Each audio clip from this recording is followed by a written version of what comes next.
नमस्कार दोस्तों। आज हम आदिगुरु शंकराचार्य जी द्वारा रचित अथ श्री महिषासुर मर्दिनी स्तोत्रम का नवा भाग करेंगे।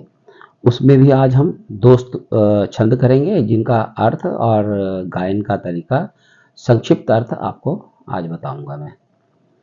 पहला छंद है विजित सहस्त्र करैक सहस्त्र करैक सहस्त्र करैकनुते कृत सुर तारक संगर तारक संगर तारक सून सुते सुरथ समाधि समान समाधि समाधि समाधि सुजात रते जय जय हे महिषासुर मर्दनी रम्य कपर्दनी शैल सुते।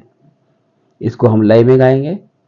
विजित सहस्त्र करैक सहस्त्र करैक सहस्त्र करैकनुते कृत सुर तारक संगर तारक संगर तारक सून सुते सुरथ समाधि समान समाधि समाधि समाधि सुजात रते जय जय हे महिषासुर मर्दनी रम्य कपर्दनी शैल सुते मारम्य कपर्दनी शैल सुते। और इसका संक्षिप्त अर्थ है विजित सहस्त्र करैक सहस्त्र करैक सहस्त्र करैकनुते। माँ की फिर वही मैं दोहराऊंगा, माँ की स्तुति अद्भुत तरीके से की गई है। कमाल है ये, समझ नहीं आती शब्दों का चयन कैसा है जो मन को ऐसे बांध देता है कि माँ के चरणों में वैसे ही आपका मन नतमस्तक हो जाता है, जैसी स्तुति माँ की गई है इसमें। विदित सहस्त्र, माँ हजारों बार आप विजयी हुई। किनसे? हजारों बार, हजार हाथों से आपने हजारों राक्षसों को, दानवों का आपने मर्दन किया मां, और आप हजारों हाथों द्वारा पूजित है माता। कृत सुर तारक संगर तारक संगर तारक सून सुते। देवताओं को तारने वाला पुत्र जो जिसका हम कार्तिक जी को मानते हैं, माँ का पुत्र, तो वो देवताओं की सहायता के लिए माँ आपने उसको प्रस्तुत किया, जिसने तारकासुर का वध किया माता और देवताओं का उद्धार किया। सूरथ समाधि समान समाधि समाधि समाधि सुजाता रहते। सूरथ समाधि, सूरथ एक राजा और समाधि एक वैश्य थे, व्यापारी थे। समान समाधि, इन दोनों ने आपकी समान समाधि, आपकी समान रूप से पूजा की, समान रूप से भक्ति की माता, समान रूप से आपका ध्यान किया, और इनकी समाधि से माँ आप समान रूप से ही प्रसन्न हुई। इसका यहाँ पे ये मतलब है कि दोनों को, राजा ने अपना राजपाट का वैभव प्राप्त किया और वैश्य ने अपने आत्मज्ञान को प्राप्त किया।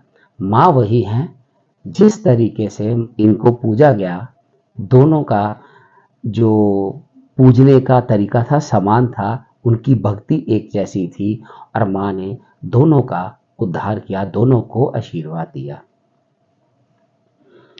अब इसका आज का दूसरा छंद है पद कमलम करुणानिले वरिवस्यति यो नुदिनं सुशिवे ऐ कमले कमलानिले कमलानिले सखतम न भवे तव पदमेव परम पद मित्युनि शीलयतो मम किम न शिवे।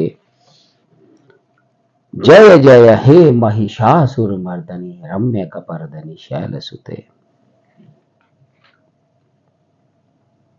अब हम इसको गा के बताऊंगा आपको लय में।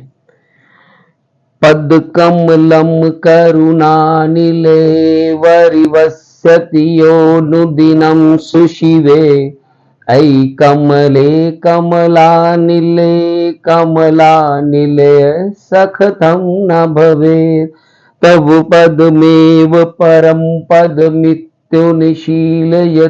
मम किं न शिवे जय जय हे महिषासुरमर्दनि रम्य कपर्दनि शैलसुते मां रम्य कपर्दनि शैलसुते।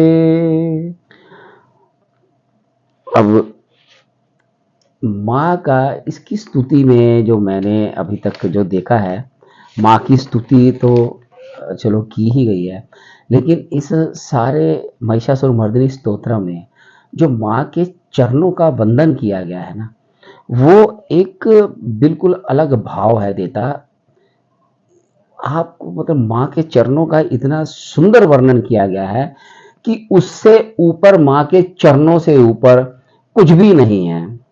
पद कमलम करुणालय, हे माँ करुणामयी माँ, आपके जो पद है माँ वो कमल के समान है। कमल का फूल जो होता है वो एक शुद्ध, जिसको हम पुष्प मानते हैं, वो होता है। तो वो कहते हैं कि आपके पद माता कमल के समान हैं, शुद्ध हैं, पूज्य हैं। और हे शिवे माँ को पुकारते हैं। जो कमला निवास है, मतलब माँ लक्ष्मी का निवास आपने देखा होगा, कमल के ऊपर माँ बैठी हैं तो माँ लक्ष्मी। तो माँ जो लक्ष्मी का निवास है, माँ जब मैं आपके चरणों का ध्यान करता हूँ, आपके चरणों की पूजा करता हूँ, आपके चरण मेरे लिए ही, चरण रज चरण आपके सब कुछ है मेरे लिए माँ। तो माँ मैं भी उसी स्थिति में आ जाऊंगा, मैं सारा वैभव प्राप्त करूंगा और मैं हर उस वस्तु का उपभोग करूंगा। अब यहाँ पे ना एक उपभोग जब हम बोलते हैं तो इसमें ना एक अलग एंगल निकल के सामने आता है कि इसको हम देखना किस तरह से है। बेसिकली माँ लक्ष्मी जो है ना, माँ लक्ष्मी के जो रूप हम मानते हैं, जैसे लक्ष्मी अपने आप में बहुत शुद्ध है, आपको सबको पता है, लक्ष्मी बहुत शुद्धता का प्रतीक है, लक्ष्मी माँ भी। लेकिन जो लक्ष्मी माँ से जो वैभव आता है वो उसको संभाल पाना किसी किसी के बस का है। वो कौन संभालेगा? यही जो माँ के चरणों की पूजा करेगा वो उस वैभव को प्राप्त करेगा, वो हर उस वस्तु का उपभोग करेगा और आखिर में जाके माँ के चरणों में वास करने की उसकी तमन्ना है कि माँ मेरा भी वास वहीं पे होगा, तो मैं वहाँ पे निवास क्यों नहीं करूँगा माता, आपके चरणों में मेरा वास होगा। तब पद पे प्रभ पद शील तो मम किम ना शिवे। माँ तब आपके पद में ही, आपके पैरों में ही, आपके चरण रज में, आपके चरण कमलों में ही मेरा निवास स्थान है माँ, वही मेरे लिए परम पद है माँ। इससे बेहतर लिखना बहुत मुश्किल है, बहुत अच्छा लिखा हुआ है गुरु जी ने, आचार्य गुरु शंकराचार्य जी ने जो लिखा है ये अद्भुत है। माँ के चरणों का इतना सुंदर वर्णन है। बाकी हम आज के 2 छंद हमारे हो गए हैं और मैं माँ के चरणों में नमन करके, आदि गुरु शंकराचार्य जी का धन्यवाद करके आपसे विदा लेता हूँ। नमस्कार।